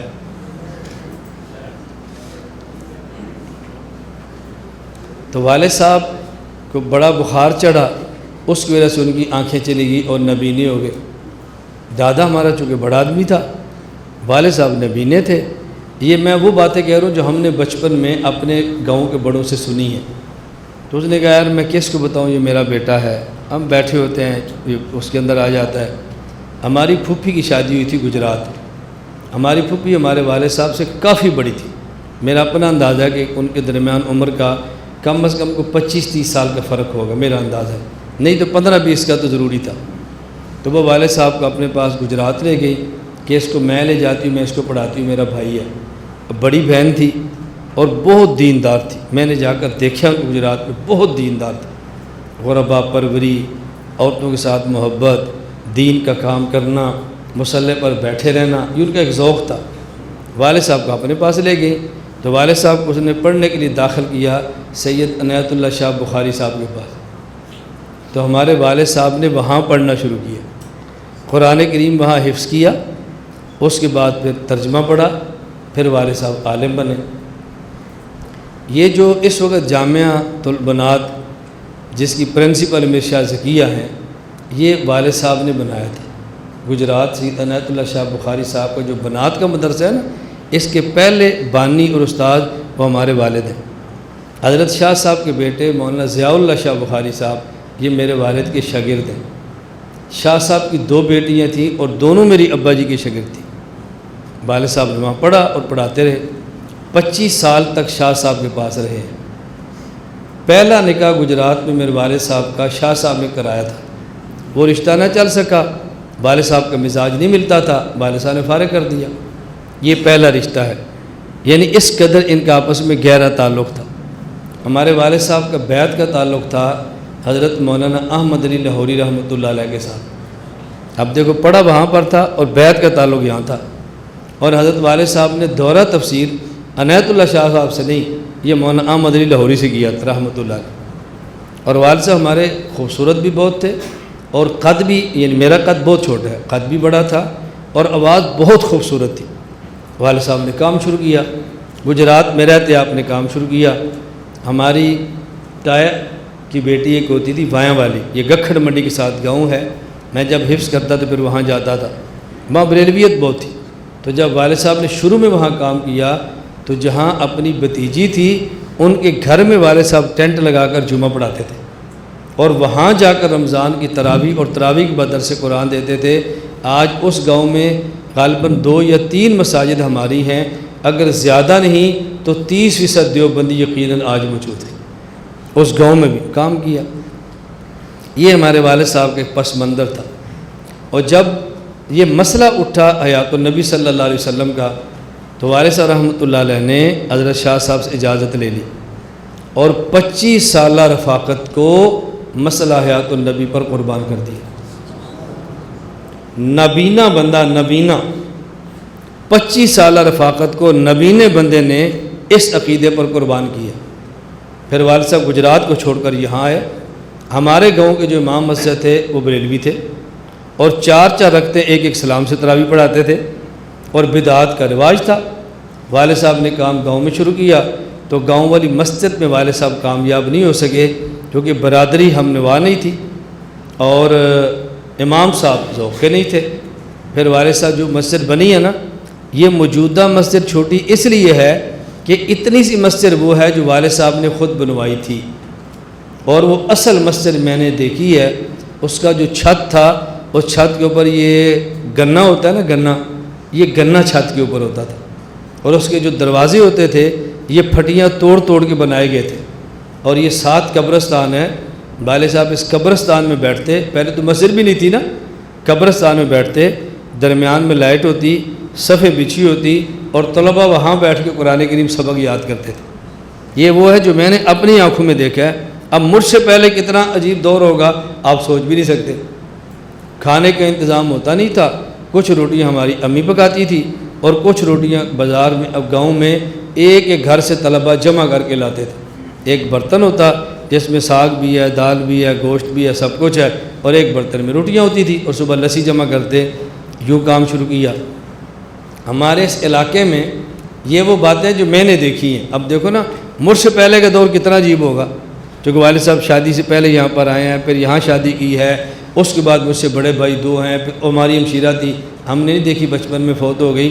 یہ تو میں اپنے دور کی بات کہہ رہا ہوں۔ تانگا گھوڑا یہاں سے کرائے پہ لیتے اور ساتھ والے دیہاتوں میں جاتے، کوئی ہم انواع نہیں ہوتا تھا، چوک میں تانگا کھڑا کرتے، کرائے کا سپیکر لگا ہوتا، اور والد صاحب تانگے پر بیٹھ کے تقریر کرتے تھے۔ یہ بات آپ مان سکتے ہیں؟ لوگ کہتے ہیں جی کام کیسے کریں، ہمارے پاس جگہ نہیں۔ یہ تو میں نے اپنے باپ کو یوں کام کرتے دیکھا ہے۔ تانگے گھوڑے پر بیٹھے ہیں اور تانگے کے اوپر اسپیکر لگا ہوا ہے، اور چوک میں اسپیکر تانگا گھوڑا ہے، اور والد صاحب قرآن پڑھتے اور توحید بیان کرتے تھے اور کھل کے دین کی خدمت کرتے۔ یہ کتنا مشکل کام تھا۔ یوں کام شروع کیا۔ جب 25 سالہ رفاقت مسئلہ حیات پہ قربان کر دی والد صاحب نے، تو حضرت شاہ صاحب کے ساتھ ہوتے تھے حضرت امام اہل سنت والجماعت شیخ التفسیر والحدیث مولانا سرفراز خان صفدر، یہ سارے اکٹھے ہوتے تھے۔ مولانا نذیر اللہ خان رحمۃ اللہ علیہ گجرات والے، جن کا مدرسہ حیات النبی، جس کی موت میں مولانا عبداللہ خان بشیر صاحب ہیں، یہ سب اکٹھے ہوتے تھے نا شروع۔ جب یہ مسئلہ اٹھا یہ لوگ جدا جدا ہو گئے۔ پھر والد صاحب رحمۃ اللہ علیہ نے شاہ صاحب سے تعلق توڑا اور باضابطہ تعلق امام اہل سنت سے گکھڑ منڈی جوڑا۔ جب بھی کوئی مسئلہ پیش آتا تھا یا گجرات مولانا نذیر اللہ خان صاحب کہہ جاتے، اور یا پھر گکھڑ منڈی حضرت شیخ سرفراز صاحب پاس جاتے تھے۔ اور میں خود عنایت اللہ شاہ صاحب کی موجودگی میں گجرات گیا ہوں، میں نے اپنی آنکھوں سے یہ منظر دیکھا ہے، جب جاتے تو شاہ صاحب میرے ابا جی کی جوتی اٹھاتے تھے، اور ابا جی فرماتے شاہ صاحب آپ ایسا نہ کریں، میرے استاد ہیں۔ وہ فرماتے نہیں، تو میرے بیٹے کا شاگرد ہے، میرے بیٹے کا استاد ہے۔ یہ میں نے یعنی ادب نہیں چھوڑا، احترام نہیں چھوڑا، لیکن عقیدے پر جدائی اختیار کر لی، قربتیں چھوڑ دیں، جدائی اختیار کر لی۔ میں یہ بتا رہا تھا کہ مسئلہ حیات النبی کی وجہ سے ہمارے نابین والد نے 25 سالہ تعلق کو قربان کیا، اور گجرات کے بڑے مرکز کو چھوڑ کر چھوٹے سے دیہات میں ڈیرا لگایا۔ یہ پس منظر ہے یہاں پر اس عقیدے کے چلنے کا۔ وکان ابوہما صالح، اب سمجھ آئی؟ ورنہ میرا تو ان موضوعات سے کوئی تعلق ہی نہیں تھا، نہ تو میری کسی سے لڑائی ہے، نہ کسی سے جھگڑا ہے۔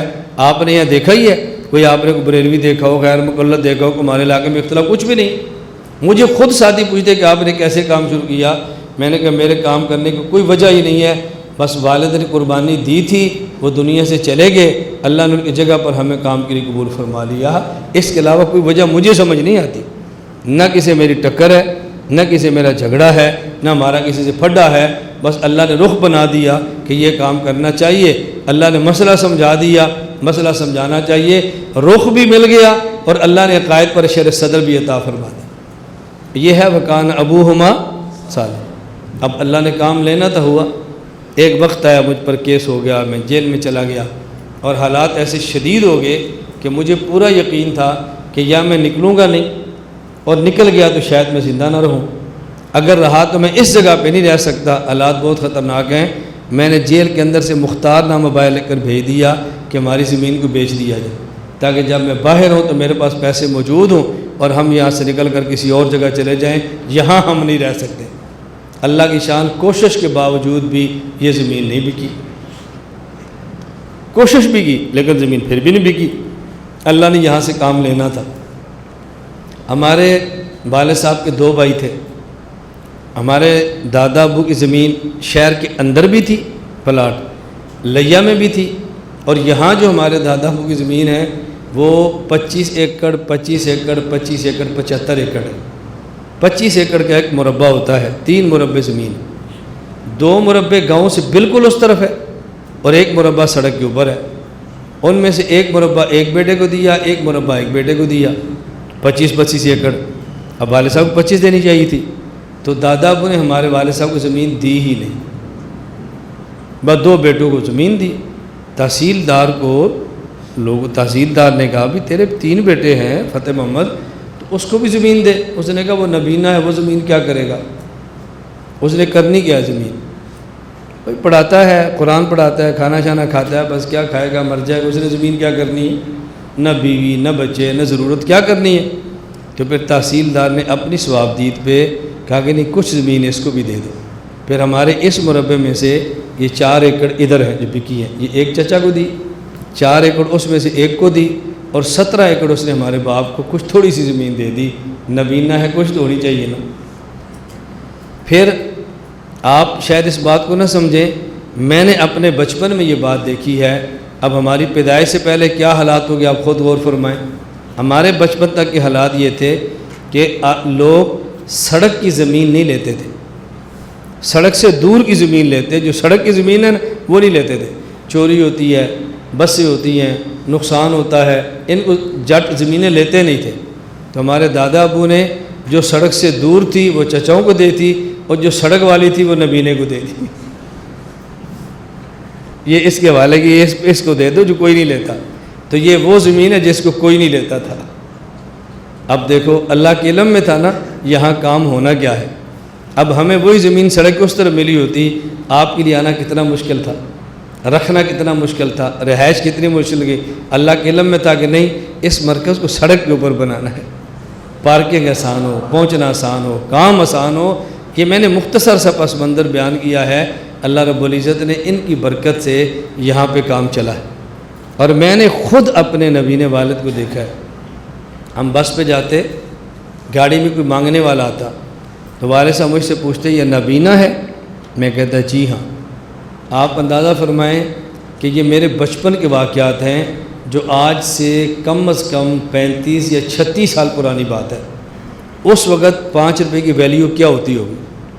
تو والد صاحب جیب سے 5 روپے نکالتے اور فرماتے اس کو دے دو، یہ نبینہ ہے اور بھیک مانگتا ہے، میں نبینہ ہوں، زمین بھی ہے، بیوی بھی ہے، بچے بھی ہیں، مکان بھی ہے، عزت بھی ہے، اللہ نے سب کچھ دیا ہے، لہٰذا سے نبینے کو دے دو۔ یہ ہم نے اپنی آنکھوں سے والد کو صدقہ کرتے دیکھا ہے کہ 5 روپے نبینے کو دیتے تھے۔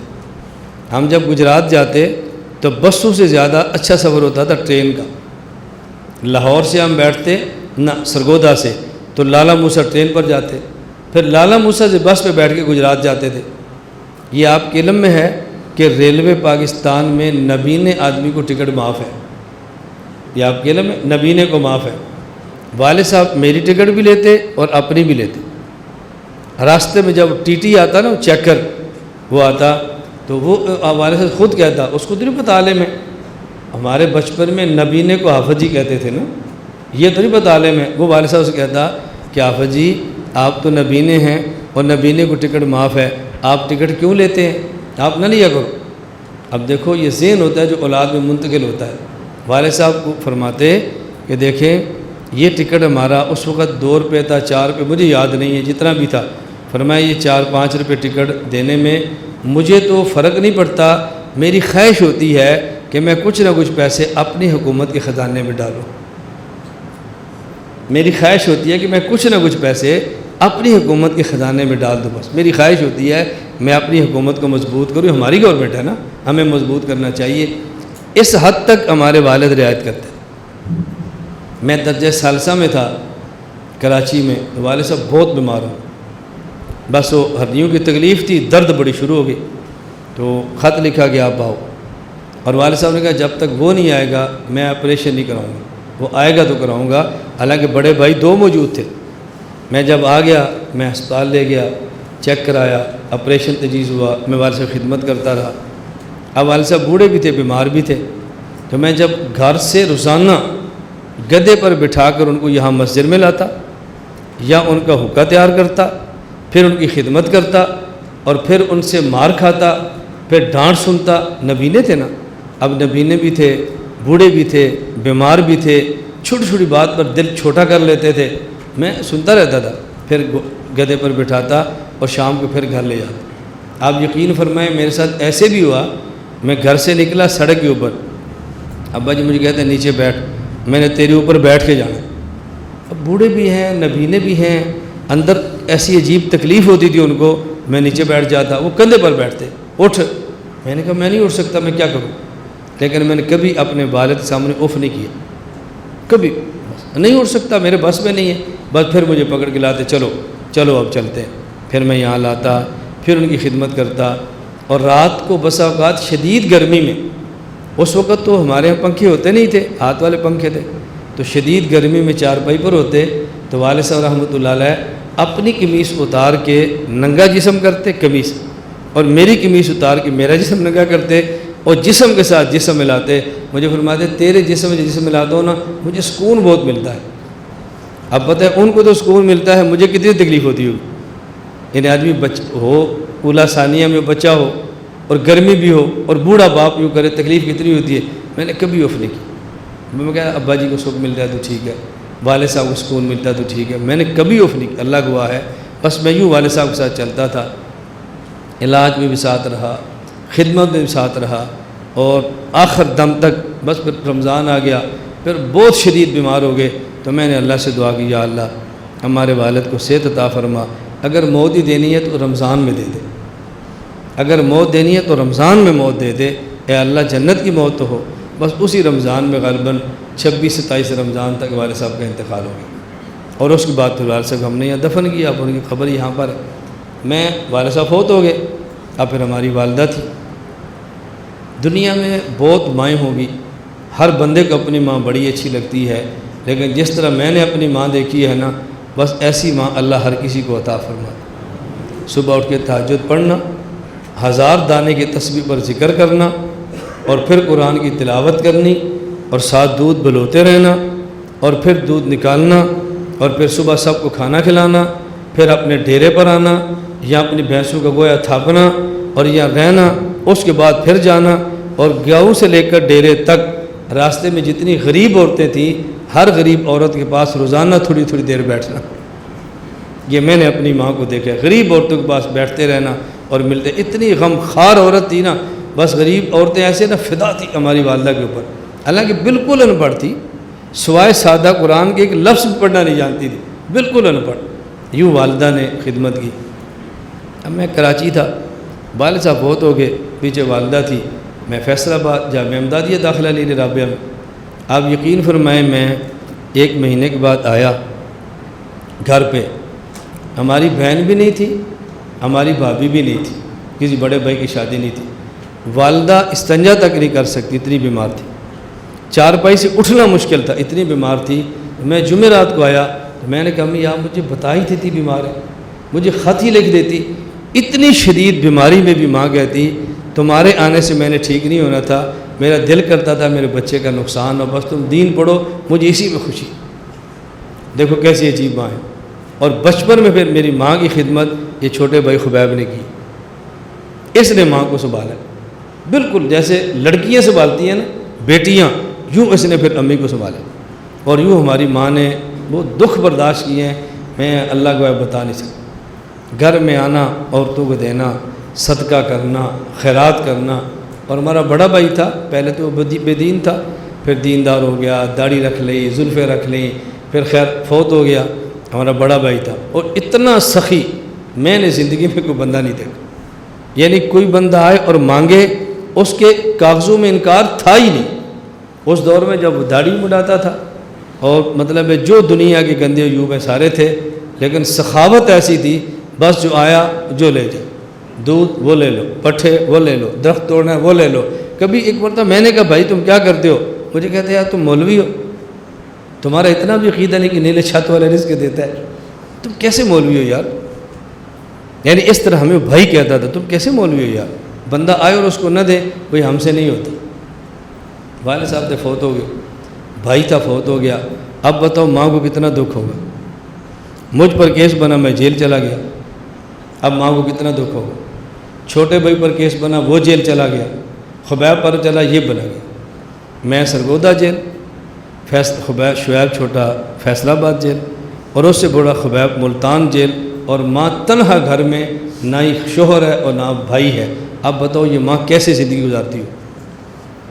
میں اگلی بات سنانا چاہتا ہوں، گاؤں کی 2-3 عورتیں، ان کو تو نہیں پتہ بھی جیل سے کیسے آتے ہیں، ان میں سے کچھ عورتوں نے ہماری ماں سے کہا کہ اپنے بیٹوں میں سے ایک بیٹے کو گھر روک لو، ایک کو روک لو، دیکھو تینوں جیل میں، تینوں باہر ہیں، ایک کو روک لو۔ ہماری ماں نے کہا جب شریعت نہ روکے تو میں کیسے روک سکتی ہوں؟ یہ باتیں کہنی بڑی آسان ہیں، عمل کرنا بڑا۔ میں نے ماں یوں دیکھی ہے، ماں، اس لیے ہم ایسی ماں کی گود میں پلے ہیں نا، دکھ دیکھے ہیں، مصائب دیکھے ہیں، تکلیفیں دیکھی ہیں، اور ماں کو اپنے پاؤں پہ ہم نے یوں کھڑے ہوئے دیکھا۔ بالکل آخری دن تھے، میں سرگودا جیل میں تھا، جیل کافی لمبی ہو گئی، تو والدہ نے کہا مجھے اجازت دو میں سیالکوٹ اپنی بہن کے پاس چلی جاؤں، یہاں مجھ سے نہیں رہا جاتا، بہت مشکل ہو گیا، اکیلی ہوں۔ میں نے کہا چلی جاؤ۔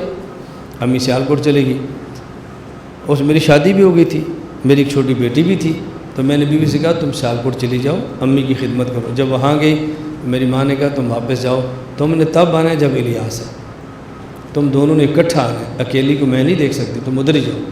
اب ماں خالہ کے بعد جون کا مہینہ، جولائی کی گرمی، اور ہماری امی پنکھا نہیں چلاتی تھی کہ میرے بیٹے جیل میں، پتہ نہیں ان کی حالت کیا ہوگی، تو میں پنکھا کیسے چلا سکتی ہوں؟ ماں تو بہت عجیب چیز ہوتی ہے نا۔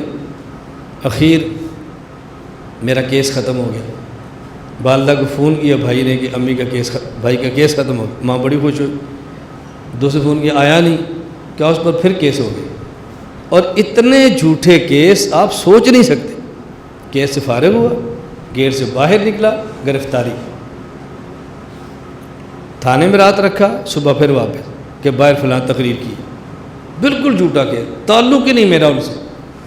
چلو ضمانت کرا لی، نظر بندی 3 ماہ کی، وہ ختم ہو گئی۔ امی سے پوچھ کیا بنا، کہا کیس ہے، ماں پھر گر گئی۔ ضمانت ہوگی، بہت خوش ہوئی۔ اب کیا ہوا، 3 ماہ نظر بند ہو گیا، ماں پھر گر گئی۔ 3 مہینے ختم ہوئے جی کل آنا ہے، کیا بنا؟ کہا جی 2 مہینے کی اور نظر بندی آ گئی، امی پھر گر گئی، آج آتا ہے کل آتا ہے، آج آتا ہے کل آتا ہے، پھر گر گئی۔ جب وہ ختم ہوئی باہر نکلا پھر کیس بن گیا۔ امی نے پوچھا اب کیا ہوا؟ کہا جی چھوٹا سا کیس ہے 2 دن بعد آ جائے گا۔ امی نے کہا اب نہیں آتا، بس فوت ہو گئی۔ انہوں نے کہا اب نہیں آتا۔ پھر مجھے ہم نے رابطہ کیا تو جیل میں آئے ہمارے دوست، انہوں نے کہا جی ہم نے سرگودہ انتظامیہ سے بات کی ہے، اگر آپ امی کے جنازے میں جانا چاہتے ہیں پیرول پر ہم نے بھیج دیتے ہیں، لیکن اس کے لیے ماں کو سرگودہ لاؤ۔ ہمارے ہاں حنفیہ کے مسلک کی مذہب یہ ہے انتقال میت مکروہ ہے۔ میں نے کہا میں والدہ کا جنازہ چھوڑ سکتا ہوں، ماں کی میت کو منتقل کر کے مکروہ کا ارتکاب نہیں کر سکتا۔ بس میری ماں کو وہیں دفن کر دو، جنت میں دیکھ لیں گے، نہ منہ دیکھیں گے تو کیا ہوا، وہ لوگ جنازہ پڑھیں گے، ہم قبر میں ہم جیل میں دعا کرتے رہیں گے۔ میں نے ماں کا جنازہ چھوڑا ہے لیکن انتقال میت کے لیے تیار نہیں ہو۔ اب یہ باہر جا کر بتاؤ نا کسی کو کہ وہ بندہ یوں شریعت پہ ڈٹا ہے، یوں قائم رہا ہے، پھر آپ کو سمجھ آئے نا کہ اسلاف اور اکابر کی تاریخ کیسے دہرائی جاتی ہے۔ والدہ فوت ہو گئی، 2 دن بعد میں بھی رہا ہو گیا، میں پھر رہا ہوا، سیدھا امی کی قبر پہ گیا، فاتحہ پڑھی، خیر آگے یہ سلسلہ چلتا رہتا ہے۔ میں صرف گزارش ہی کر رہا تھا کہ ہم نے اس ماحول میں کام کیا ہے، ان حالات میں کام کیا ہے، اور جو کام لے کر چلے ہیں نا وہ چھوڑا نہیں۔ یہ پس منظر ہے جس کی بنیاد پر کام ہے، اور جس کو اس پس منظر کا نہیں نہ پتہ وہ یہی سمجھے گا کہ پراڈو ہے، اے سی ہے، سفید کپڑے ہیں، بڑی عیاشی ہے۔ ان کو پتہ ہی نہیں کہ ہم کن مراحل سے گزر کے یہاں تک پہنچے ہیں، اور ابھی کن مراحل سے گزر رہے ہیں موجودہ مراحل میں آپ کو سنا نہیں سکتا، کہ شاید آپ کل اختتام سے پہلے ہی دوڑ جائیں تو اسی شاید اختتام سے پہلے ہی یادیں دوڑ جائیں کہ یار کو مسئلہ نہ کھڑا ہو، ہم کہاں کھنسے پڑے ہیں۔ اس لیے موجودہ مشکلات میں آپ کو بتاتا ہی نہیں ہوں، وہ بتاتا ہوں جو گزر گئی ہیں بس۔ اللہ تعالیٰ آئندہ آپ کی بھی حفاظت فرمائے اور اللہ ہماری بھی حفاظت فرمائے۔ اللہ ہم سب کو دین کی خدمت کے لیے قبول فرمائے۔ تو کچھ پس منظر آپ کے ذہن میں آ گیا، یہ تھا پس منظر جو میں نے عرض کیا۔ اب اس حوالے سے تیسری اور آخری بات، آپ میں سے وہ طلباء جنہوں نے دورہ حدیث کیا ہوا ہے، جو دورے میں وہ نہیں، جنہوں نے دورہ حدیث کیا ہوا ہے، ان میں سے وہ کل میرے پاس کچھ علماء آئے تھے۔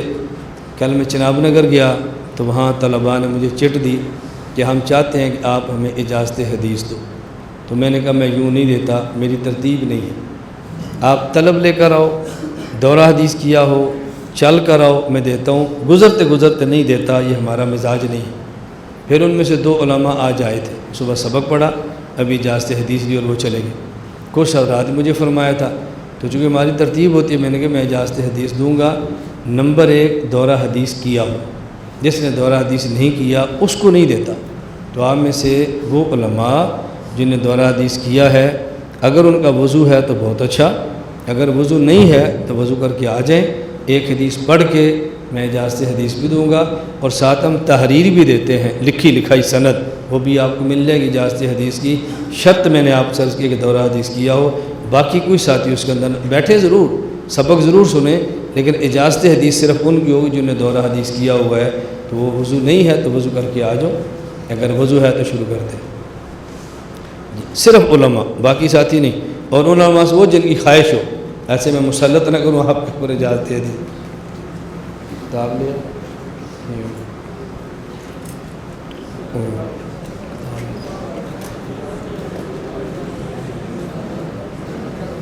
وہاں جاؤ، بات سنو، صحیح بخاری لے آؤ، آگے آ جائے۔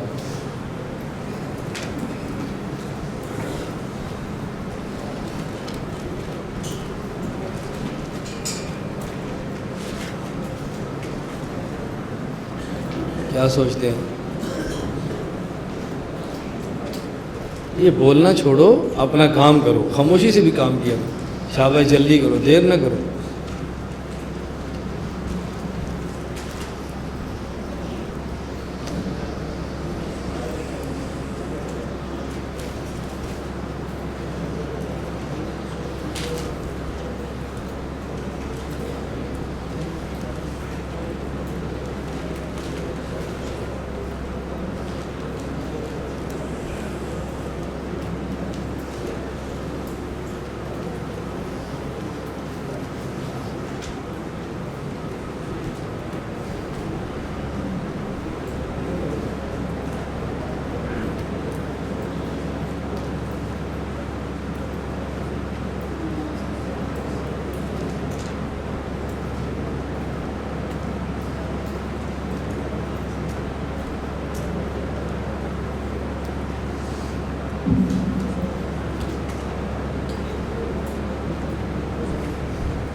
آگے بھائی کوئی رہ گیا؟ آگے آتے ہیں، جگہ خالی کرائیے. جو حضرات علماء ہیں وہ آگے آ جائیں، میری جگہ خالی کرائیے. آگے آ جائے، آگے دیکھو جگہ خالی کرائیے.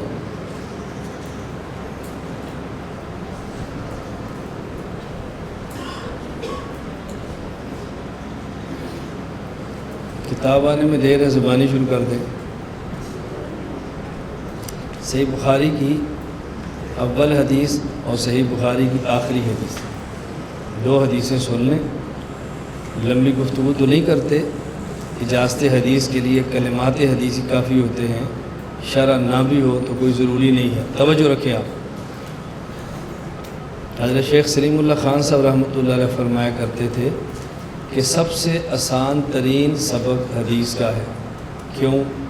فرماتے ہیں حدیث کا سب سے آسان سبق اس لیے ہے کہ استاد پڑھتا رہے، شاگرد سنتا رہے. حدیث کا سبق ہو گیا. شاگرد عبارت پڑھتا رہے، استاد سنتا رہے، حدیث کا سبق ہو گیا. تو فرمایا سب سے آسان ترین سبق یہ حدیث کا سبق ہوتا ہے. ادھر آ جاؤ، یہ جگہ خالی، آگے بھی آنا چاہتا ہوں. بس اس کیمرے کو متاثر نہیں کرنا ہے.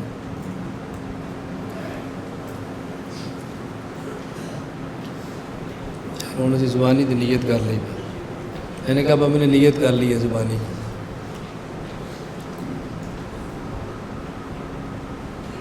آج ابھی آج شاباش.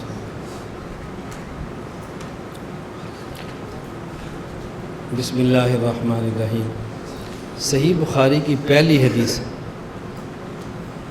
وبہ قال حدثنا الحمیدی قال حدثنا سفیان قال حدثنا یحیی بن سعید الانصاری قال اخبرنی محمد بن ابراہیم التیمی انه سمع علقمۃ بن وقاص اللیثی قال سمعت عمر بن الخطاب یقول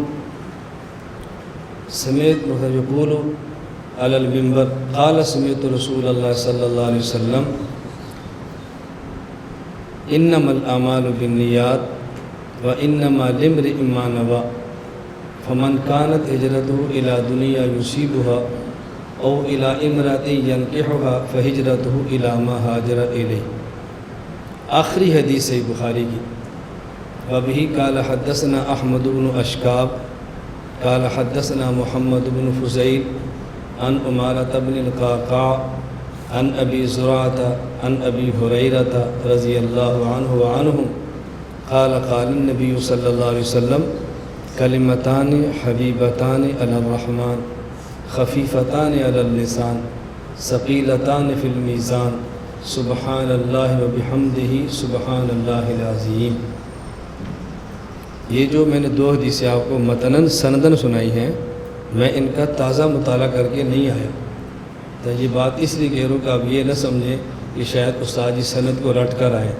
یہ میں رٹ کر نہیں آیا، یہ جو میں نے پہلے سے یاد کیا وہی میں آپ کو سنا رہا ہوں. حضرت میں یہ بات اس لیے کہتا ہوں کہ حدیث کا لطف ہی تبھی آتا ہے. میں بعض مدارس میں جاتا ہوں تو ختم بخاری پر تو مجھے بھی بلاتے ہیں، ساتھ ایک شیخ صاحب بلاتے ہیں. کہتے ہیں مولانا صاحب بیان آپ کا ہوگا، حدیث پر درس وہ دیں گے. اس کی وجہ عام علماء کا ذہن یہ ہے اس کو حدیث سے مناسبت نہیں ہے، بس اسٹیج کا ایک جوشیلا بڑکیلا سے خطیب ہے، عوام کے لیے بیان اس سے کرا لو اور حدیث کا درس شیخ صاحب سے دلوا لو. اب دیکھو میں نے دونوں حدیثیں پڑھی ہیں اور متناً اور سندن زبانی پڑھی ہیں، اور میرا خیال ہے شاید ایسے آپ نے کبھی یہ منظر نہیں دیکھا ہو. صحیح بخاری کی حدیث سے اول اور حدیث آخر میں علماء نے مناسبتیں بیان فرمائی ہیں. میں وہ مناسبتیں بیان کرتا ہوں جو علماء نے نہیں فرمائی، اور یہ میری ہی مناسبتیں ہیں. یہ گزشتہ کتب میں نہیں ہیں تو آئندہ کتب میں انشاءاللہ درج ہو جائیں گی. انشاءاللہ جو موجود ہیں وہ تو آپ پڑھ لیں گے نا. کیوں؟ یہ جو پہلی کتاب آخری کتاب، کتاب الایمان، کتاب التوحید، کتاب الوحی، کتاب التوحید میں مناسبت کیا ہے؟ پہلا باب آخری باب میں مناسبت کیا ہے؟ پہلی حدیث آخری حدیث میں مناسبت کیا ہے؟ یہ حضرت امام بخاری رحمہ اللہ نے خود نہیں لکھی، بعد کے علماء نے اپنے ذوق سے لکھی ہیں. یہ بھی ہے، یہ بھی ہے، یہ بھی ہے. تو جس طرح اور علماء کے ذوق ہیں ہمارا بھی ذوق ہے. ہم بھی اپنے ذوق سے لکھتے ہیں یہ بھی ہے یہ بھی ہے۔ حضرت امام بخاری رحمۃ اللہ علیہ نے اپنی صحیح بخاری میں صحیح بخاری کی سند کا جو پہلا راوی ہے وہ لائے ہیں الحمیدی، وبی قال حدثنا الحمیدی۔ ان کا نام ہے ابو بکر عبداللہ بن زبیر الحمیدی، تو نام ان کا ہے عبداللہ۔ حضرت امام بخاری رحمۃ اللہ علیہ اپنی صحیح بخاری کا جو سب سے پہلا راوی لائے ہیں اس کا نام ہے عبداللہ، اور اپنی صحیح بخاری کا جو سب سے آخری راوی لائے ہیں ابو ہریرہ، ان کا نام ہے عبد الرحمن بن صخرہ۔ تو صحیح بخاری کا سب سے پہلا راوی عبداللہ اور سب سے آخری راوی عبد الرحمن۔ سنن ابی داؤد کی روایت کے اندر موجود ہے احب الاسماء الی اللہ عبد اللہ و عبد الرحمن۔ تو امام بخاری اللہ کا محبوب ترین نام والا راوی پہلے لائے ہیں اور محبوب ترین نام والا سب سے آخری لائے ہیں۔ کیسی مناسبت ہے؟ نمبر 2، ایک ہے وحی مطلوب اور ایک ہے وحی غیر مطلوب۔ جو وحی تلاوت کی جائے اسے مطلوب کہتے ہیں قرآن کریم، اور جو وحی اور تلاوت نہ کی جائے وحی غیر مطلوب، یہ ہے حدیث پاک۔ وحی مطلوب اس کا آغاز ہوا ہے مکہ مکرمہ سے، اور واتقوا یوما ترجعون فیہ الی اللہ اختتام ہوا ہے کہاں؟ مدینہ منورہ میں۔ وحی غیر مطلوب حدیث پاک شروع ہوئی ہے مکہ مکرمہ سے اور ختم ہوئی ہے مدینہ منورہ پہ۔ وحی مطلوب ہو یا وحی غیر مطلوب ہو، اس کی ابتدا مکہ مکرمہ سے ہے اور اس کی انتہا مدینہ منورہ پر ہے۔ اور حضرت امام بخاری رحمۃ اللہ علیہ جو سب سے پہلا راوی لائے ہیں عبداللہ حمیدی، یہ مکی راوی ہے، اور سب سے آخری راوی لائے ہیں عبد الرحمن بن صخرہ ابو ہریرہ، یہ مدنی راوی ہے۔ تو امام بخاری نے پہلا راوی مکی لائے اور آخری راوی مدنی لائے۔ کیوں؟ وہی کہ ابتدا مکہ سے اور وہی کی انتہا مدینہ پر ہے۔ امام بخاری کی دونوں حدیثوں کے درمیان مناسبت ہے۔ اللہ ہمیں یہ بات سمجھنے کی توفیق عطا فرمائے۔ حضرت امام بخاری رحمۃ اللہ علیہ انما الاعمال بالنیات پہلی حدیث لائے، اور کلمتان حبیبتان الی الرحمن یہ آخری حدیث لائے ہیں۔ اس آخری حدیث میں حضرت امام بخاری جو لائے ہیں وہ لفظ کیا ہے؟ سبحان اللہ و بحمدہ سبحان اللہ العظیم۔ اب اس میں دو لفظ ہیں، سبحان اللہ و بحمدہ۔ یہ سبحان اور حمد اتنا وزنی کیوں ہے کہ کلمے چھوٹے ہیں اور وزنی بہت زیادہ ہیں؟ اس کی وجہ یہ ہے اللہ رب العزت کی صفات کی دو قسمیں ہیں، نمبر 1 صفات عدمیہ، نمبر 2 صفات وجودیہ۔ اللہ تعالیٰ صفات، اللہ ظلم نہیں کرتے، یہ عدمیہ ہے، عدم ہے نا، نفی ہو رہی، اللہ تعالیٰ ظلم نہیں کرتے، بات سمجھ آ رہی ہے؟ اللہ تعالیٰ جھوٹ نہیں بولتے، یہ عدمیہ ہے۔ اور صفات وجودیہ، اللہ تعالیٰ رحیم ہے، اللہ تعالیٰ کریم ہے، اللہ تعالیٰ رحمان ہے۔ تو اللہ کی صفات کا خلاصہ دو صفتیں ہیں، نمبر 1 عدمیہ اور نمبر 2 وجودیہ۔ یہ سبحان اللہ پاک ہے تمام صفات عدمیہ سے، اور بحمدہ اللہ متصف ہے ان تمام صفات سے جو وجودیہ ہیں۔ سبحان اور حمد یہ وہ دو لفظ ہیں جو اللہ کی ساری صفات کو ایک جگہ پہ جمع فرما لیتے ہیں۔ تو جس نے سبحان اللہ و بحمدہ کہہ دیا گویا اس نے اجمالاً اللہ کی تمام صفات کا اقرار کر لیا، اور اس کا پھر نتیجہ کیا نکلتا ہے؟ حدیث پاک میں ہے جو شخص ایک دن میں سبحان اللہ و بحمدہ 100 بار کہتا ہے، اللہ اس کے سارے گناہ سمندر کی جھاگ کے برابر ہوں تب بھی معاف فرما دیتے۔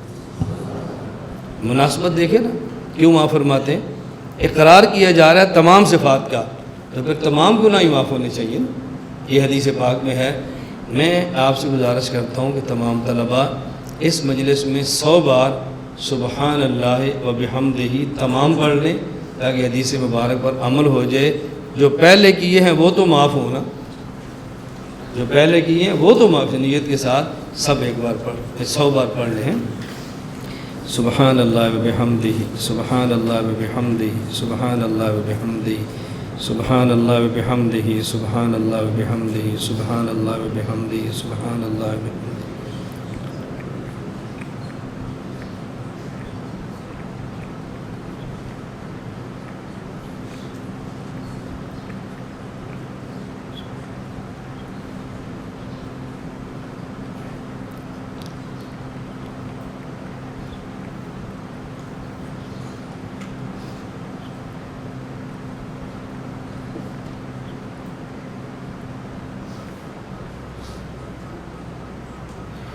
سبحان اللہ و بحمدہ سبحان اللہ و بحمدہ سبحان اللہ و بحمدہ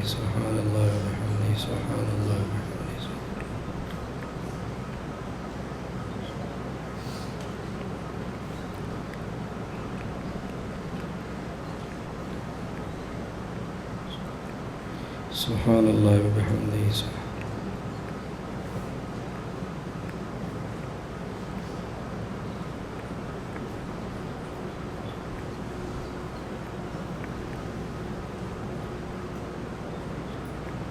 سبحان اللہ و بحمدہ